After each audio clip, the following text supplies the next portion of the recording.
Olá, povo de Deus, eu sou o professor Rodrigo Monteiro, seja bem-vindo ao meu canal.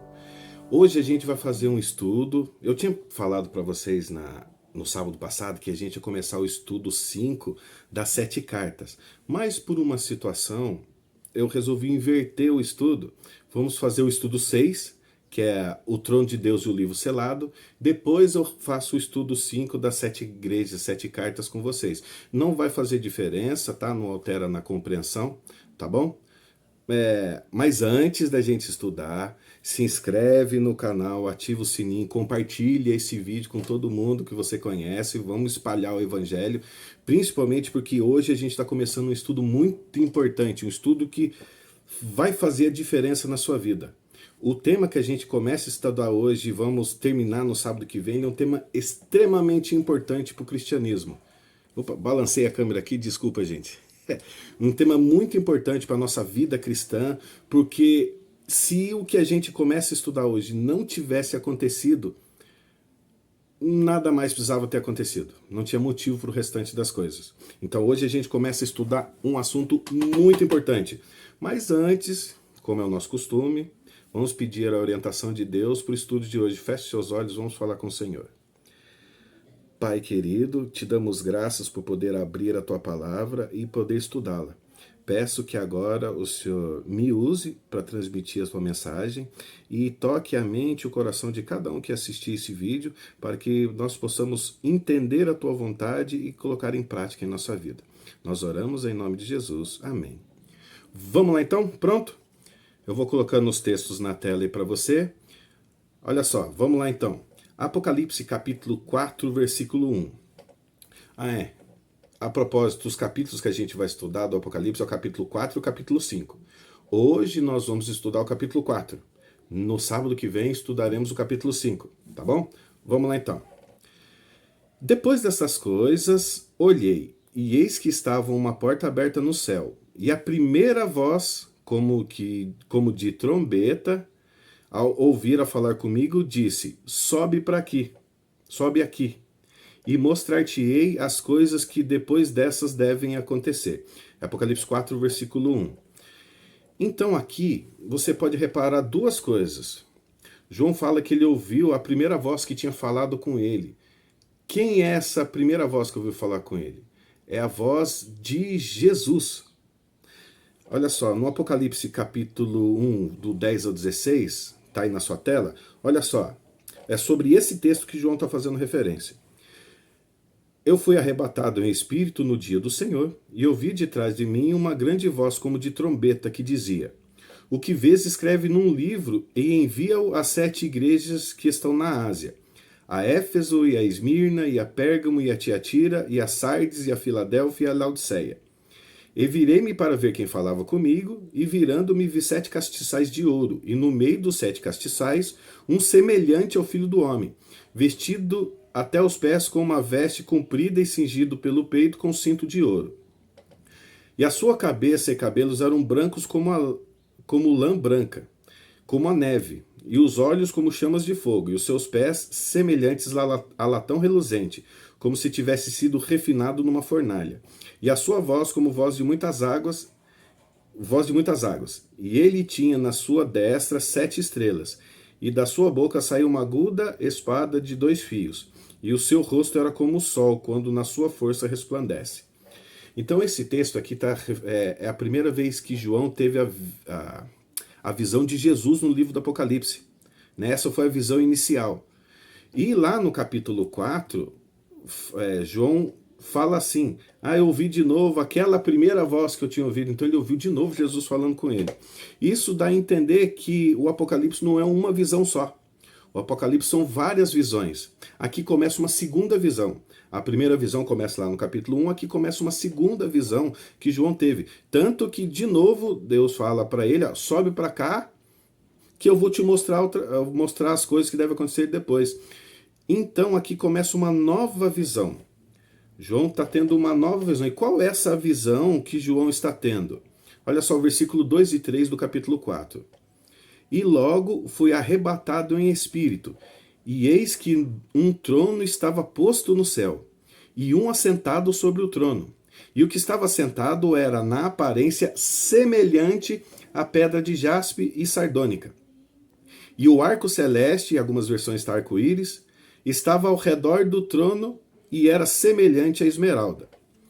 Quando João fala que ele estava arrebatado em espírito, é a forma dele dizer que ele estava tendo uma visão. Você vê que João usa a frase lá no capítulo 1 que a gente leu, achei-me em espírito, e aqui ele fala, fui arrebatado em espírito. Aqui quer dizer que ele está tendo uma visão, era a forma dele de falar, dele se expressar quando ele tinha uma visão. Então ele começou a ter uma visão, ele viu um trono, e no trono tinha alguém assentado que era semelhante à pedra de jaspe e de sardônica. Vocês vão ver, é igual o texto que a gente leu lá no Apocalipse capítulo 1, sempre vai ter essa expressão semelhante, ou parecido, ou como se fosse. Então ele usa, lembra aquilo que a gente estudou lá no primeiro estudo? Ele parte do conhecido por desconhecido. Então aqui ele tenta usar com coisas que ele conhece para descrever algo que era a primeira vez que ele estava vendo. Algo muito maior do que ele podia imaginar. Ele só tinha a linguagem do que ele conhecia para explicar. Então aqui, por isso que vocês vão ver bastante essa palavra, ou parecido assim, que é semelhante, como que, semelhante a... Enfim, porque ele estava usando coisas que ele conhecia para explicar algo que ele nunca tinha visto. Então ele viu um trono, alguém assentado no trono, que era semelhante à pedra de jaspe sardônica, ou seja, semelhante à pedra preciosa, muito bonito, muito brilhante. E fala aqui também que tinha o arco celeste ou o arco-íris ao redor do trono, que era semelhante à esmeralda. O arco-íris, vocês lembram quando é que ele aparece a primeira vez? Ele aparece nesse texto aqui, ó, Gênesis capítulo 9, versículo 13. E o meu arco tenho posto na nuvem, e este será por sinal do concerto entre mim e a terra. Lembra disso? Isso aconteceu lá no dilúvio, após o dilúvio. Deus fez uma aliança com o povo. E o arco-íris, o arco celeste, ele é um símbolo dessa aliança com o povo. Então, quando você está vendo o Apocalipse e aparece alguém que tem o arco-íris ao redor, é uma visão de Deus. Então aqui João está tendo uma visão de Deus assentado em seu trono. Então é algo muito espetacular que João estava vendo.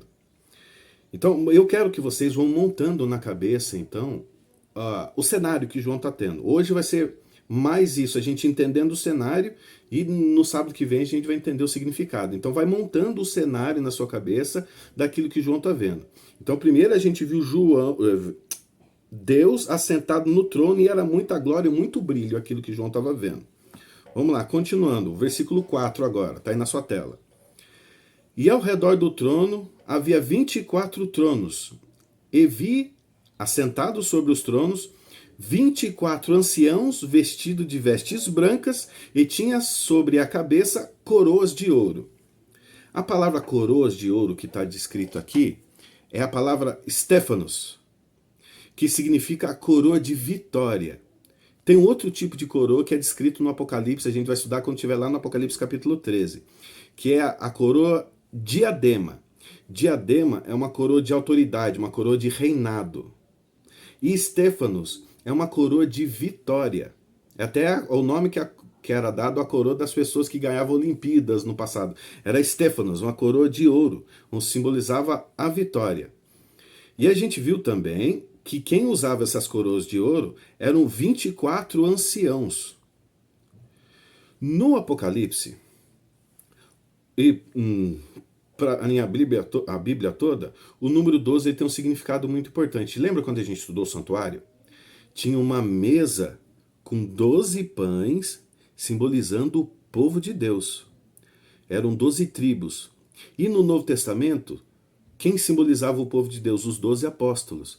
Então, 12 tribos no Antigo Testamento, 12 apóstolos no Novo Testamento. Então, esses 24 anciãos, eles estão representando o povo de Deus. Porque a gente já viu que tem coroas de ouro na cabeça, e são 24, porque é 12 do Antigo Testamento, 12 do Novo Testamento. E fala que eles estavam vestindo vestes brancas. Olha só que interessante esse versículo aqui, Apocalipse 7, versículo 14. E eu lhe disse, Senhor, tu sabes. E ele disse-me: Estes são os que vieram da grande tribulação, e lavaram as suas vestes e as branquearam no sangue do Cordeiro. São os vencedores em Cristo. Então aqui, ó, 12 do Antigo Testamento, 12 do Novo Testamento, com coroa de vitória, e branquearam suas roupas no sangue do Cordeiro. Quem são esses? São salvos. É claro que aqui não estão todos os salvos. É uma representação dos salvos. Então você viu João tendo uma visão do trono, e ao redor do trono tinham 24 tronos e 24 anciãos assentados com roupa branca, que é a veste lavada no sangue de Cristo, e uma coroa de vitória na cabeça. Vamos lá, estou montando o cenário na cabeça?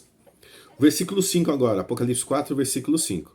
E do trono saíam relâmpagos e trovões e vozes, e diante do trono ardiam 7 lâmpadas de fogo, as quais são os 7 Espíritos de Deus. Quando você vê assim a descrição, você vê que isso é comum, sempre acontece. Quando fala que está tendo uma visão de Deus, fala que saem relâmpagos e trovões e vozes, e enfim. É quando Deus se manifesta, Deus se faz presente, quando Deus está agindo. É assim que os personagens bíblicos descrevem essa ação. Lembra lá no Sinai, quando Deus resolveu falar com o povo? Até o povo não aguentou, Deus falando, pediu para Moisés falar. E era relâmpagos e trovões e vozes e aquilo, muita coisa. Eles não aguentaram aquilo. Aqui é a mesma coisa, quando Deus está se manifestando, está acontecendo alguma coisa, não é algo estático, Deus está fazendo alguma coisa. João descreve assim, que estava saindo do trono, porque Deus estava lá, saindo relâmpagos, vozes e trovões. Fala também que haviam 7 lâmpadas de fogo, ou 7 tochas de fogo, depende da versão da Bíblia que você está usando. 7 tochas de fogo, e aqui responde já o que é, as quais são os 7 Espíritos de Deus. Primeiro, lembra lá no estudo santuário, o castiçal com 7 lâmpadas? Então a gente viu que já tem o símbolo do povo de Deus, que eram os 12 pães, 12 apóstolos, igual ao santuário. E no outro lado tem as 7 lâmpadas, que significa o Espírito Santo. Por que 7? 7 não é um número literal aqui, ele tem um símbolo.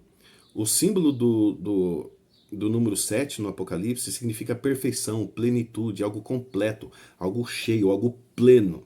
Porque o Espírito Santo ele está pleno, ele exerce onipresença, ele está pleno em todo lugar, agindo em todo mundo. Né? Então tem a presença do Espírito Santo, tem os 24 anciãos ao redor do trono, tem Deus assentado no trono, e o que mais tem? Capítulo 4, do 6 ao 8.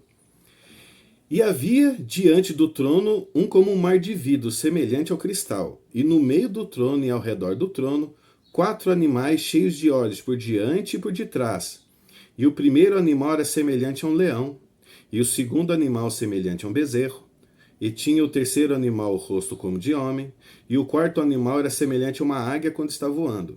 E os 4 animais tinham cada um, respectivamente, 6 asas, e ao redor e por dentro estavam cheios de olhos, e não descansavam nem de dia nem de noite, dizendo: Santo, Santo, Santo é o Senhor Deus Todo-Poderoso, que era, que é e que há de vir. Então aqui eu quero ressaltar algumas coisas para vocês. Então, mas só lembrando, montando o quebra-cabeça ali da visão.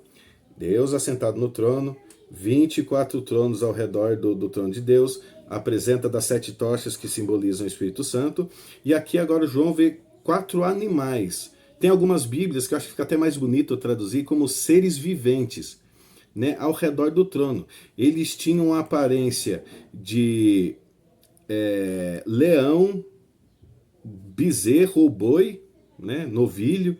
O terceiro tinha rosto de homem, o quarto animal tinha um rosto de águia quando está voando.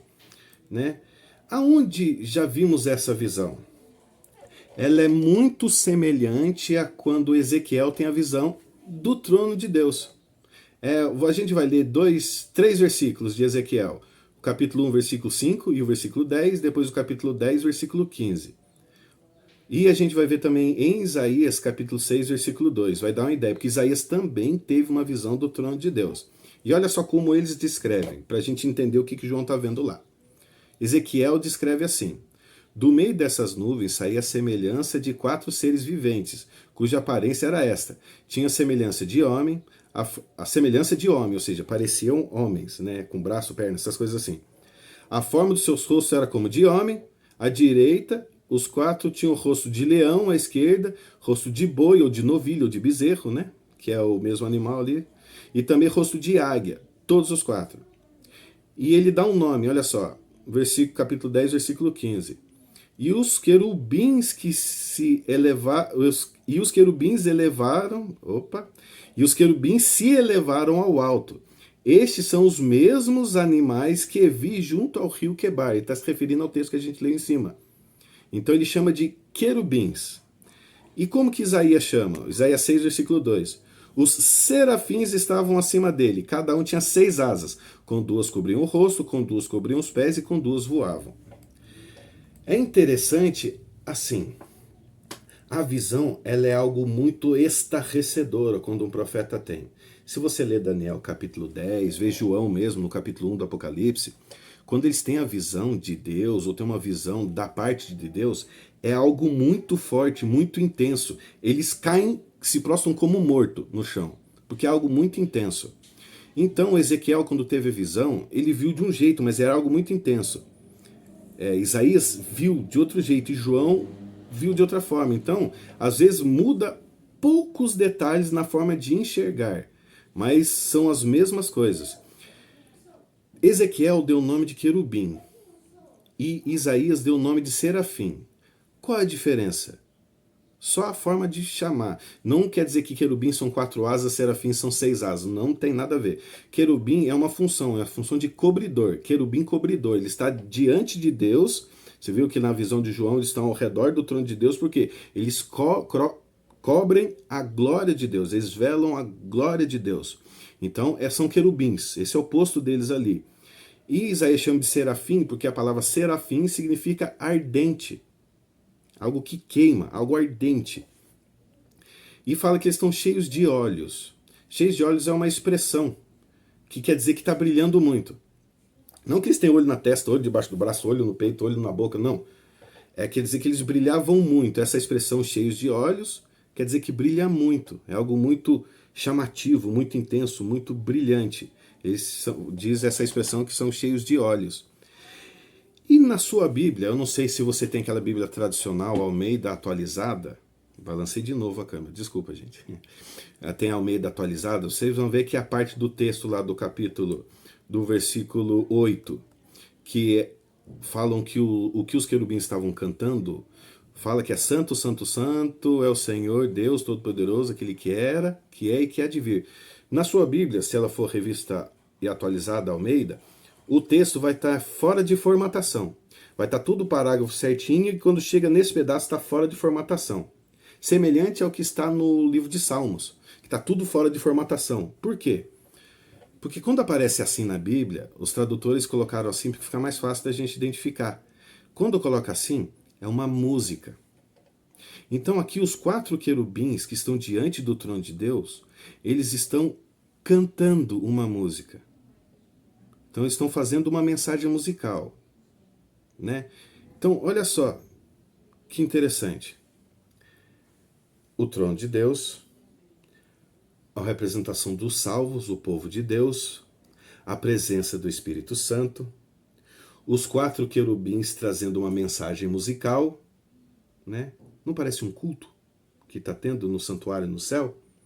E um outro ponto importante, lembra quem era um querubim cobridor que perdeu o posto lá em Ezequiel 28, do 11 em diante? Vocês lembram de quem fala lá?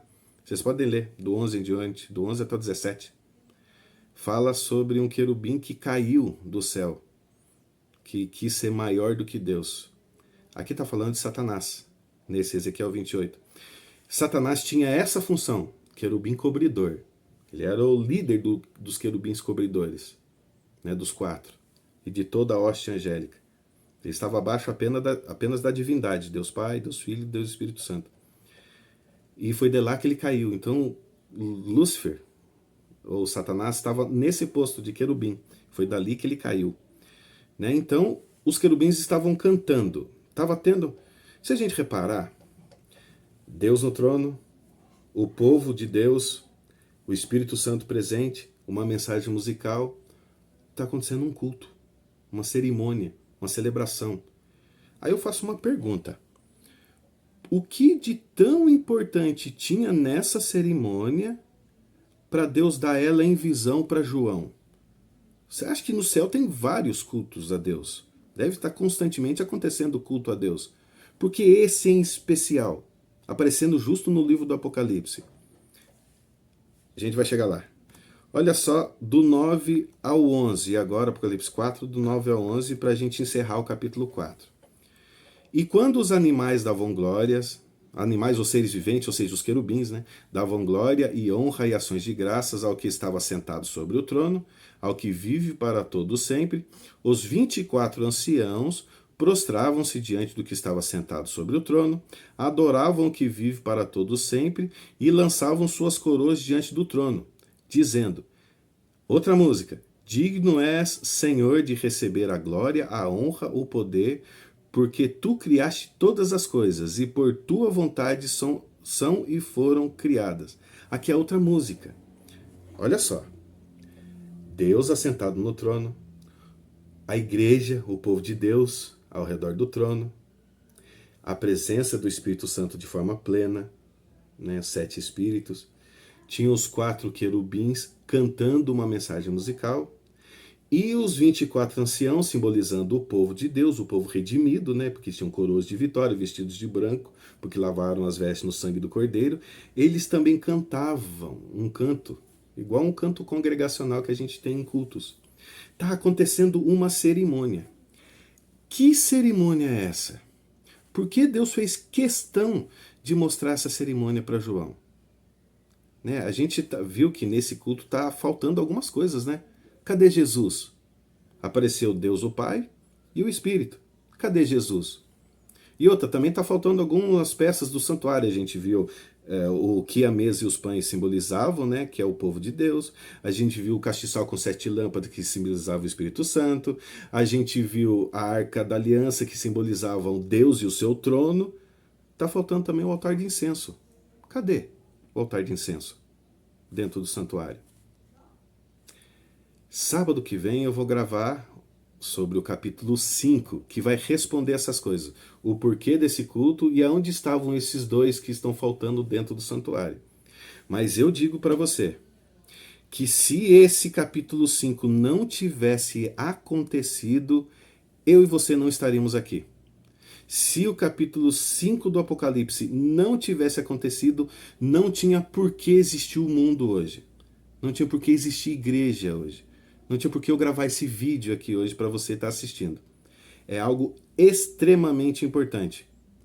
Então, se inscreve no canal, ativa o sininho, apesar que você já sabe que eu vou gravar sábado que vem, mas ativa o sininho, vai que você esquece. Ativa o sininho, porque sábado que vem eu vou gravar e a gente vai entender junto o que simboliza esse culto que está acontecendo no céu. Tá bom? Eu espero você, sábado que vem, já compartilhe esse vídeo com seus amigos, parentes, vizinhos, com a sua igreja, com o seu pequeno grupo, com sua célula, enfim, compartilhe com todo mundo. Ativa o sininho para você não esquecer e se inscreve no canal também, né? Dá uma força pro canal, porque quanto mais inscrito, mais o canal vai crescendo, eu consigo trazer conteúdos com melhor qualidade para vocês, tá bom? Então, que Deus te abençoe e te guarde e faça resplandecer o rosto sobre ti e tenha misericórdia de ti. Que o Senhor sobre ti levante o rosto e te dê a paz. Até o próximo vídeo.